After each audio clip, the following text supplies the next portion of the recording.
आज के इस वीडियो में बात करेंगे रानू मंडल के संपत्ति के बारे में। रानू मंडल की कहानी फिल्मी सी लगती है। दरअसल साल 2019 में वह रेलवे स्टेशन पर लता मंगेशकर का गाना प्यार का नगमा है गाते हुए दिखाई दी थी। उनका ये गाना सोशल मीडिया पर इतना वायरल हो गया था कि वह रातों रात स्टार बन गए और बॉलीवुड के दिग्गज म्यूजिक डायरेक्टर और सिंगर हिमेश रेशमिया ने उन्हें गाने का ऑफर कर डाला।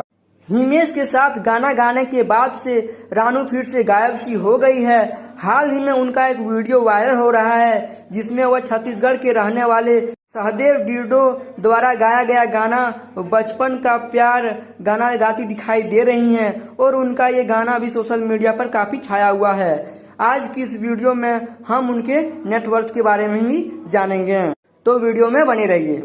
मस्तखबर.com के अनुसार रानू मंडल की कुल संपत्ति लगभग 7 लाख या उससे अधिक है। हालांकि विश्वसनीय स्रोतों द्वारा रानू मंडल की कुल संपत्ति की पुष्टि अभी तक नहीं की गई है।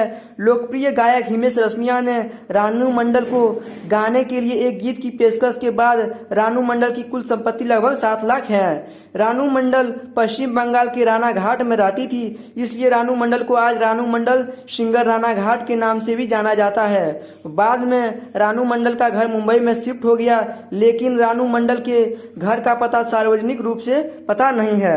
रानू मंडल का जन्म शनिवार 5 नवंबर 1960 को कृष्णानगर, जो पश्चिम बंगाल में है, वहां उनका जन्म हुआ था। रानू मंडल पश्चिम बंगाल के राना घाट में अपनी मौसी के साथ रहती थी। उनके माता पिता का निधन हो गया था।